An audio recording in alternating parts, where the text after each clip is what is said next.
አብሮ መኖሩን ለኛ ካላለልን እስኪን ሞክረው ደግሞ ተለያይተን ብላችሁ ነበር ያብና ሄሉ ማለት ነው። አሁን ላይ ግን እንዲትመለሱልን ሁላችንም በጉጉት እየጠበቀ ነው። እርግጠኛ ነኝ ይመጣሉ።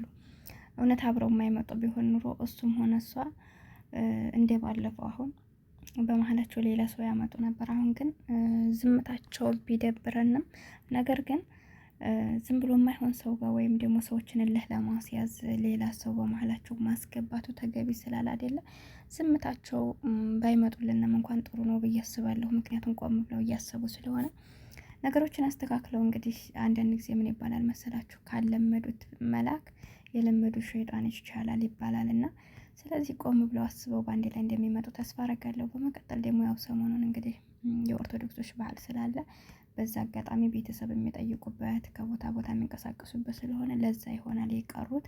በእርግጠኝነት በፍቅር በሰላም ይመጣሉ ብዬ ተስፋ አደርጋለሁ። አሰላሙ አለይኩም ወራህመቱላሂ ወበረካቱ። ውድና የተከበራችሁ የቻናል ቤተሰቦች እንዴት ናችሁ? ደህና ናችሁ ወይ? እኔ ያለሁ አልሐምዱሊላህ። ለቻናል አዲስ ከሆናችሁ ላይክ፣ ሼር፣ ሰብ እያደረጋችሁ አበረታቱኝ። ከጎን የሆናችሁ ለምታበረታቱኝ እህት ወንድሞቼ ከልብ ነው ማመሰግነው ማለት ነው። ጣፍቼ ምን ሆነሽ ነው በሰላም ነው ወይ ብላችሁኛል። አዎ በሰላም ነው የጠፋሁት። ያው ምን ትላላችሁ መሰላችሁ የጠፋሁበትን ቪዲዮ ሰራላችኋለሁ ማለት ነው። እና ግን ያው በሰላም ነው አልሐምዱሊላህ ረብል ዓለሚን ሁሉ ሰላም ነው። ተጨንቃችሁ ስለጠየቃችሁ ደግሞ ከልብ ነው ማመሰግነው። ስትጠፉ የሚያስታውሳችሁ አላህ ይወፈቃችሁ፣ ከመጥፎ ነገርም አላህ ይጠብቃችሁ ማለት ነው። እና ያብና ሄሉ በዚህ መልኩ ፈገግ ብለው እሱ ራሱ ማለት ነው የእውነት እኔ ፈገግ ማለት ለሴቶች ብቻ ይመስለኝ ነበር ውበቱ ማለት ነው። ግን ወንድ ልጅ ራሱ ፈገግ ሲል ምን ያክል ያምራል። እና ሁላችንም አላህ ይወፍቀን። በእኛ ምክንያት የሰው ልጅ መሳቅ መደሰት እንጂ በእኛ ምክንያት መከፋት የለበትም። እና አያችሁት አይደለ? አሁን በሄሉ ምክንያት ደስተኛ ነበር። ይህ ቪዲዮ መቼ መሰላችሁ? እርግጠኛ ታስታውሱ ከሆነ ሄሉ አረገዝኩ ባለችው ታይም ላይ እንዲሁ ፊቱን ጥርሱን ሳታዩ ፊቱን እንደሳቀ ያስታውቃል። ይታያችኋል አይደለ?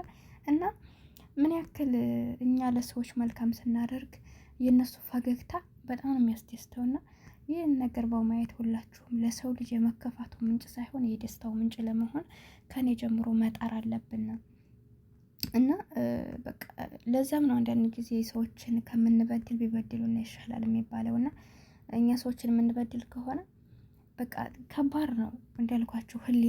ህሊና ላለው ሰው ሲወቅሰን ይኖራል።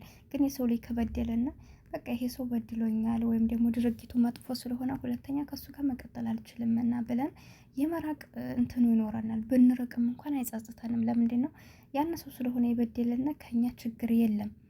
ስለዚህ ይቅርታ ካለን እሰየው፣ ይቅርታ ካላለን ደግሞ ያን ሰው ለኛ እንደማይጠቅመን ስለምናቅ እሱ ሄደም ቀረም ምንም ቦታ አይሰጠንም። ብቻኛ ንጹህ እስከሆነ ድረስ አላህ ደግሞ ለኛ የተሻለ ነገር ይሰጠናል ማለት ነውና የሰው ላይ መበደል ወይም ደግሞ ሰዎች በእኛ ምክንያት ሲያዝኑብን ነገር በጣም ሙሲባው ብዙ ነው። አንደኛ ሰው የዘራውን ነው የሚያጽደውና በእኛ ያደረግነውን ባጠመርነው ወጥመድ ራሳችን ልንገባበት እንችላለን። እና በቻልነው አቅም ከኔ ጀምሮ ለሰው ላይ በቃ ብንችል የመደሰቻው ምንጭ መሆን አለብን። ካልቻልነ ደግሞ ቢያንስ ሳናስከፋው መለየትም ካለብን መለየት፣ አብረን ባለን ቅጽበት ወላሂ ጭቅጭቅ እንዴት ነው የሚያስጠላው ሰው ታውቃላችሁ።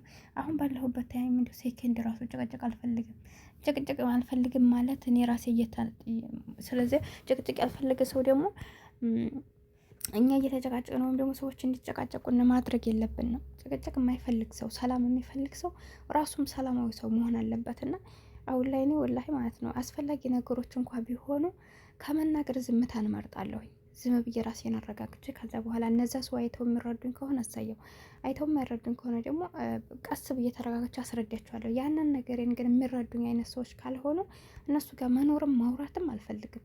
እንኳን ህይወት ይቅርና ኖርማሊ እንደዚህ ማህበራዊ ግንኙነት ቢሆን ራሱ እኔ አልፈልግም። እና ማንም ሰው ቢሆን የምነግራችሁ ከምንም በላይ ሌላው ነገር ይቅርባችሁ፣ ሰላም ያስፈልጋልና ስለዚህ ሰላም ለማግኘት እኛ ሰላማዊ ሰው መሆን አለብን። እና ከነሱ ፈገግታ የተረዳሁት ነገር ቢሆን ይሄ ነው። እና በመጥፋታቸው ደብሮናል። ግን ደግሞ ብዙ ጊዜ የሚመጡት ታውቃላችሁ በመጨቃጨቅም ተጣልተው ነገሮችን በመፍታትም በመሀላቸው ሰውን በማስገባት ነበር። አሁን ላይ ግን ከተለያዩ ወዲህ በመሀላቸው ማንንም ሰው አላስገቡም። እንኳን ሌላ ሰው ሊያመጡ ይቅርና ልዑልና ማናት ልዩ እንኳን የሉም በህይወታቸው። አያችኋቸው አይደል?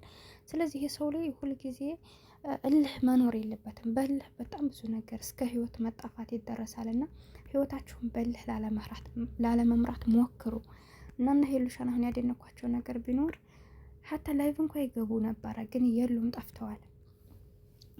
ስለዚህ ራሳቸውን እያዳመጡ ነው። ራሳቸውን በማዳመጣቸው ደስ ብሎናል። ሄሉን አሁን ብዙ ጊዜ ሰው የሚናገራት ከአንድ ሰው ጋር ስትለይ ሌላ ሰው አብሯትም ያለ ሆነ ሌላም የውጭ ሰው ሆነ ታመጣለች። ምርጥ ወንዶችን ነው የምታመጣው። ግን ደግሞ እነዚያ ሰዎች በአቋማቸው መልካም ይሆናሉ፣ ውስጣቸው ግን እንደተጠበቀው ላይሆን ይችላል። ወይም ደግሞ እሷ ይዛቸው እንደመጣችው እኛ በጠበቅነው ፍቅረኛ ሳይሆን ዝም ብላ ሰዎችን ለማስቀናት ወይ ደግሞ ለማናደድ ወይም ደግሞ ከነሱ የተሻለ ሰው ማንጣት እንደምችል ለማሳየት የምታደርገው አክት ነው። ግን ሰው በዛው ልክ ዛሬም ከሌላ ወንድ ነገም ከሌላ ወንድ ሊላት ይችላል። ግን ደግሞ ቢሆንም ሰዎች ቢሄዱ ሰዎች እንደሚመጡ ብናቅም እንኳን ግን እኛ የተለያዩ ሰዎች ጋር በየቀኑ የምንመጣ ከሆነ አንደኛ ስማችን ጥሩ አይደለም፣ ሁለተኛ ደግሞ ለእኛም ይደብረናል። ምክንያቱም ያን የምናደርገው ነገር ትክክለኛ ማንነታችን ሳይሆን እያስመሰልን ነው እና እያስመሰሉ ራስን መሸወር ደግሞ በጣም ትልቅ በሽታ ነው ስነግራችሁ ማለት ነው። እና አሁን እኛ በፊት እንዲሁ ከአመታት ከ2 አመት ከ3 አመት ወይም በቃ እንደ 4 አመት በፊት ልክ አረብ ሀገር እንደመጣ ነው ያው ታውቃላችሁ አይደል? መቼም የሰው ልጅ እንኳን ከአመት ከወር ራሱን ይቀይራል አይደል? እና አሁን ያለንበት ፊዚካሊ እና የድሮ አንድ አይደለንም። ቢያንስ 5 አመት 4 አመት በፊት ያለንበት ያኔ አሁን ስሜት ነው። እኛ ቆም ብለን አናስብም። አንድን ሰው ለማግኘት ከሆነ ምንም አይነት ነገር ውስጥ መግባት እንችላለን። ያንን ሰው በቃ ፍቅሩን ብቻ ነው እንጂ የምናስበው ቆም ብለን ነገ የሚመጣብንን አናስብም። እና የማናስተውልባቸው ጊዜያቶች አሉ። አሁን ላይ ደግሞ የሰው ልጅ ይቀየራል። ትናንት በነበርንበት ማንነት አይደለንም። ዛሬ የእሱን ስሜት የእሱን ፍቅር ብቻ ሳይሆን የምናስበው ነገ ጧት የሚመጣብን ነገር እሱ ጋር ተጋብተን ልጅ ብንወልድ ቤተሰባዊ ስንመሰርት ገብቶ መውጣትም ከባድ ነው። አሁንስ የሚገርማችሁ ነገር ወላሂ እንደፈለግን አሁን ገብታችሁ እንደፈለጋችሁ መውጣታችሁ አልፈተም ካላችሁ ምን ታደርጋላችሁ? እየተቃጠላችሁ ትኖራላችሁ ወይ ደግሞ ሌላም ህይወት እንዳትጀምሩ እንደዛው አድርጓችሁ ይኖራል። እና አሁን ላይ መግባት ብቻ ሳይሆን መውጣትም ከባድ ነው። እና አላህ ይጠብቀን ከእንደዚህ አይነት ነገሮች እና ማስተዋል ሊኖረን ይገባል። በልህ ቤት አይመራም። ማንኛውም ነገር ሲደርስብና ማስመሰል አይደለም። እኛ የማንኖረው ኑሮ ለምን እናስመስላለን? እንዳልኳችሁ ለሰው ይምሰል የማንፈልገውን ሰው ጋር አብረን ልንሆን እንችላለን። የማንፈልጋቸው ሰዎች ለእኛ የማይጠቅሙን ሰዎች ከአብረውና ከጎናችን ልናደርግ እንችላለን። ሰው እንዳይልን እንፈልጋለን። ግን ያ ማለት እኛ ለሚጠቅሙን ሰዎች አይደሉም፣ ለጊዜው ነው። እንደዛ ስለሆነ ይህ ጊዜ ደግሞ ከሆነ እኛ ውስጣችን ሰላም አይሰጠውም። እና በማንኛውም ሁኔታ ብትሆኑ ውስጣችሁን ሰላም የሚሰጠውን ነገር ትክክለኛ ማንነታችሁን ነው ስትኖሩ፣ ለሰው ሳይሆን ለህሊናችሁ ኖሩ። ስትኖሩ በቃ ለሰው ምንም አይነት ነገር ብዙ ሰው አሁን በቃ ሰው ይለኛል በማለት የማይፈልገውን ህይወት ይኖራል። ሰው ይለኛል በማለት በቃ መጥፎ ህይወት ውስጥ እየኖረ በወጣ ሰዓት ትናንት ፈታል አግብታ ፈታል ደግሞ ዛሬ ተለየ ይሉኛል በማለት አሁን ዝም ብለው የሚኖሩ ሰዎች አሉ። ግን ደግሞ እናንተ በዛ ቅጽበት ሞት ሊመጣባችሁ ይችላል እና ህይወት አጭር ስለሆነች ምንም ቢሆን የሚያስደስታችሁን ነገር ከማድረግ ወደ ኋላ አትበሉ። ብቻ ግን ካላህ መንገድ አትውጡ። እንደዛ ከሆነ ፈጣሪያችሁን አምናችሁ በማያስፈልጋችሁ ቦታ መገኘት የለባችሁም። የሰው ላይ እንደሆነ ጥሩ ስትሆኑም ጥሩ ናችሁ ይላችኋል። መጥፎም ካደረጋችሁ በሴኬንድ መልካምነታችሁን እንትን ይለዋል እና ህይወታችሁን በሰው አትምሩ ለማለት እወዳለሁና እና ሄሉሻ ይመጣሉ ብዬ ተስፋ አድርጋለሁ። በአዲስ በመልካም ይታረቃሉ ብዬ ተስፋ አለኝ ማለት ነው። ምክንያቱም አሁን ላይ እነሱ ተለያዩ እንጂ በመሀላቸው ምንም አይነት ነገር ስለሌለ ስትጣሉ ምንም አይነት ነገር ከሌለ ደግሞ የመታረቅ እድሉ በጣም ሰፊ ነው ስነግራችሁ። እና የሰው ልጅ አብሮ ሲኖር ብቻ ሳይሆን መልካም መሆን ያለበት ሲለያይም በቃ በመልካም ተለያዩ የመገናኘት እድል ይኖራችኋል። ግን ደግሞ ሰው ጋር ስትለያዩ ተረካክሳችሁ ተሰዳድባችሁ መጥፎ ቃላትን አድርጋችሁ ከሄዳችሁ ያንን ሰው እየወደዳችሁት እንኳን ያና የተናገራችሁ ቃል ያቆስለዋል ማለት ነው። እና ይሄን ይመስላል። ስለዚህ እነ ሄሉን ተስፋ አለኝ እመለሳለሁ ብዬ ሁላችሁም ያው ዱዓ ጸሎት አድርጋችሁ አብሮነታቸው እንዲቀጥል አድርጓቸው። ሁላችሁንም የሚወዳችሁን የምታፈቅሩትን የሚያፈቅራችሁን ሰው አላህ ይወፍቃችሁ። ከፍቅርም በላይ ደግሞ የሚረዳችሁን ሰው ይወፍቃችሁ። ወዳችኋለሁ፣ አከብራችኋለሁ። ስህተት ካለብኝ ደግሞ አርሙኝ።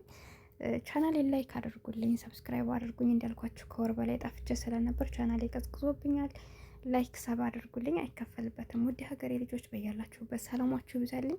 አብሬያችሁ የነበርኩት ሂቡ ነኝ። በቀጣይ ቪዲዮ እስከምንገናኝ አሰላሙ አለይኩም ወረህመቱላህ ወበረካቱ።